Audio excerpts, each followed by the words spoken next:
It was late in the evening when John got into his car and began his long journey back to his house. He sat in the driver's seat, clicked his seatbelt, and began to settle in, making sure the mirrors were adjusted properly. After pulling out into the road, John began to mess around with his radio, attempting to set the perfect mood for his adventure. After browsing through a few of the stations, he found the one he was looking for and continued down the road.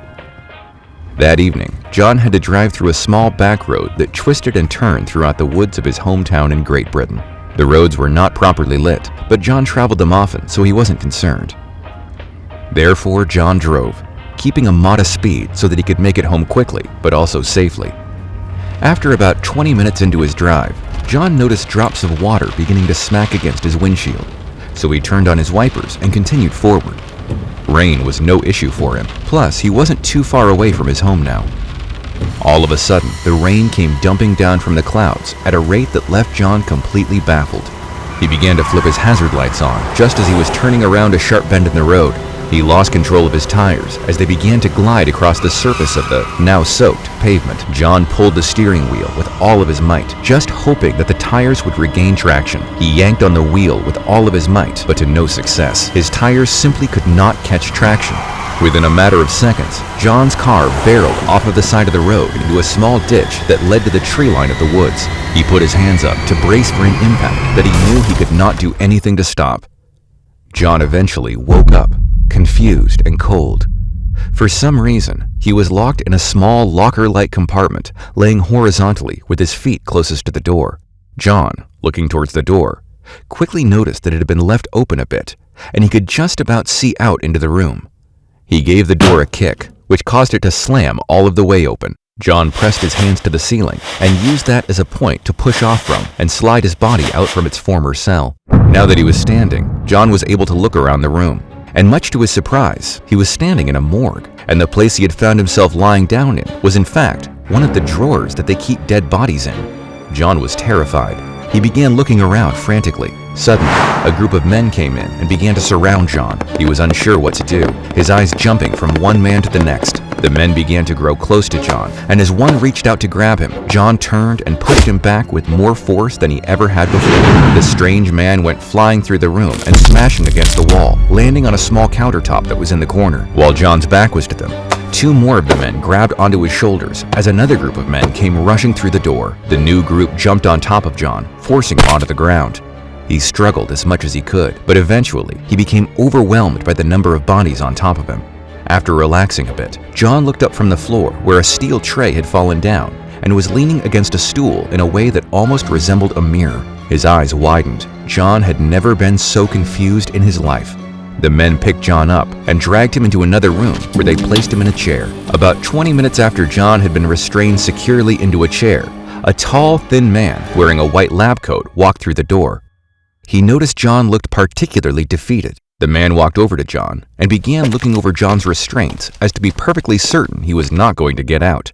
When he was certain of his safety, the man in the white coat began to walk around John's chair, examining him, checking for anything strange. After finding nothing too out of the ordinary, he grabbed a clipboard and began to scribble some things down onto it. After a few seconds, he looked over at John and smiled the most insincere smile John had ever seen. "Hello, my good sir," the man began to say. "You can consider me your doctor. I'm going to ask you a few questions. Is that all right with you?" John didn't know how to respond at first. He just stared intently at the doctor. "All right, I'm going to record this. Are you ready?" he said as he pulled out a small rectangular recording device from his pocket. The doctor pushed a small button on the side and set it on the table next to him. "Please identify yourself," he started. John was quiet for a second, but ultimately gave in. My name is John." He became stern. "What the hell is going on?" The doctor seemed to not be fazed by John's minor outburst. "That's what we're trying to figure out, John. How did you get to this state?" John, who was confused by the question, started out by saying, I don't know. I was driving my car, coming home from..." He again became more aggressive. "Never mind, I was driving and I crashed." "Then what happened?" the doctor asked John. "Nothing. I woke up here." John began to rock the top half of his body back and forth. "Please, this has to be..." He began to trail off into a slur of unintelligible words. The doctor attempted to bring his attention back on the right track by saying, "So you remember being in a car accident, then you woke up here in the morgue." He paused for a second to make sure John was paying attention. "Do you have any idea how you got here?" "I didn't get here. Don't you get it? This isn't me." He began thrashing his body around violently. "I'm not me." The doctor seemed more intrigued now than he had before. "What do you mean? You aren't you?" John tore through his restraints in a violent fit, but before he could stand, he was being grabbed by the men that had restrained him before. John tried to fight them off again, but like last time, he found no success. The men got John back into the chair properly and made sure to make his restraints tighter. His strength seemed to know no end. After a few seconds, John had calmed down a bit and the interview was able to proceed.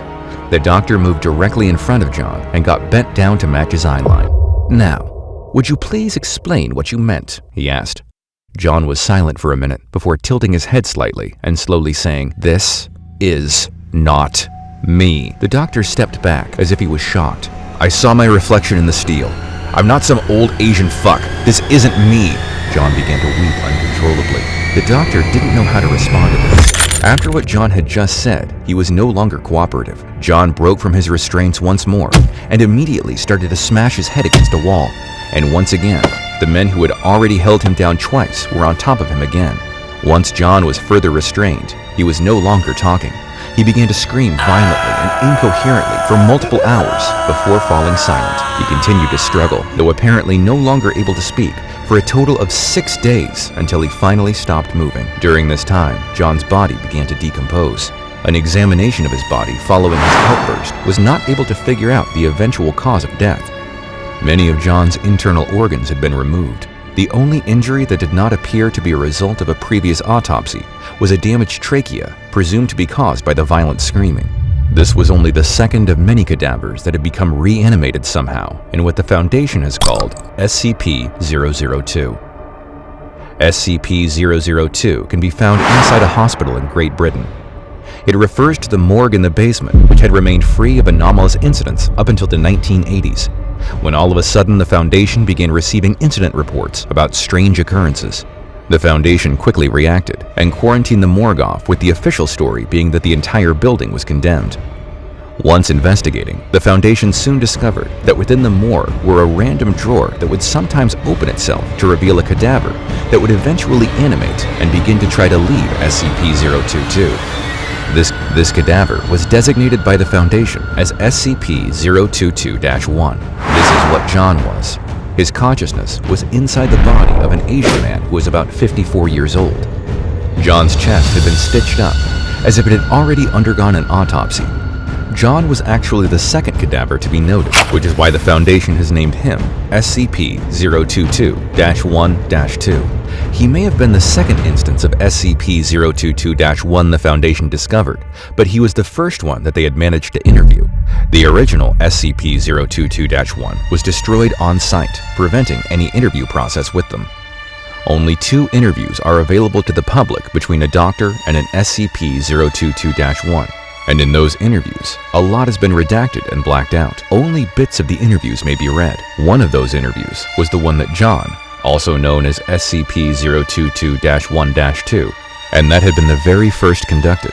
The other interview available to the public is one with SCP-022-1-5, and in that interview, you can see that the questioning revealed that the cadaver had actually contained the consciousness of someone they had actually sent in to investigate SCP-022 and ultimately disappeared. They refer to that poor soul as D5619 when SCP-022-1-5 was discovered. It appeared to have the body of a 12-year-old female. This body was missing its right arm and a chunk of their torso. By asking questions, the doctor was able to find out that SCP-022-1-5 had the consciousness of D5619, who began to blame the Foundation for what happened to them. After multiple questions, it was confirmed that SCP-022-1-5 was in fact D5619. About 3 weeks after this interview, the body of D5619 showed up in SCP-022 as an instance of SCP-022-1. In a brief interview with the cadaver, it was determined that SCP-022-1-7 was not the former associate and actually an 89-year-old female speaking through the cadaver. Instances of SCP-022-1 are interesting because the fuel source for the cadavers currently remains unknown. They don't eat, breathe, or sleep like normal humans, and their bodies produce no heat. They just seem to be entirely human cadavers that something in SCP-022 is reanimating somehow. These cases of bodies reanimating in the morgue have also shown that the SCP-022-1 possesses strength much greater than what the body would normally have when fully living. The Foundation is currently working out whether or not that is related to SCP-022, or if it is a separate instance altogether. If a body part is removed from SCP-022-1, the larger portion of the remaining body retains all motor function. The other pieces seem to die almost immediately. Through trials, the Foundation has learned that destroying the head or brain will not stop an SCP-022-1. The only way to stop them before their expiration is by complete tissue destruction. The most effective method is burning. If an SCP-022-1 is left alone for some time, they will begin to die on their own. The amount of time it takes for SCP-022-1 to no longer be animated seems to depend on the condition of the body when it rises. After John's interview and some investigating done by the Foundation, it was discovered that the bodies used as SCP-022-1 tend to match descriptions of bodies that have been reported stolen from other morgues across the country. They are still unsure how the bodies are ending up in SCP-022. When the Foundation has tried to place anything within the morgue, they have noticed that it will disappear moments after passing through the door. This goes for both humans and inanimate objects. Humans who enter SCP-022 will disappear and tend to reanimate into a different body within the morgue days or weeks later. The non-biological matter is a different case. At some point, the Foundation discovered a pile of rusted and worn junk forming in a room directly above SCP-022. After looking closer at the pile, the Foundation realized it was all of the inanimate objects that they had been sending into the morgue. After testing, they discovered that it took exactly 183 seconds for the item to disappear from the morgue and appear in this room above it. It is still unknown as to why the item looks so worn and destroyed after only 3 minutes. Following an incident that caused the original door of SCP-022 to be destroyed, the Foundation placed a security camera outside the entrance to the morgue. After not being able to replace the door, they decided to place a vault door outside of SCP-022. Due to its difficulty to be contained reliably, the Foundation has deemed SCP-022 as a Euclid-class object. If an SCP-022-1 should appear, there is a system in place that will incinerate it the moment it leaves the room. And should the automated system not function properly, response teams will then be cleared to enter the vault and neutralize it themselves. No one is allowed to enter SCP-022 under any circumstances, except at the order of Class 4 personnel for testing purposes. There has been a request submitted to create a new entrance that would lead to SCP-022 by removing a portion of the south wall. That request is still pending approval. No updates have been made by the Foundation.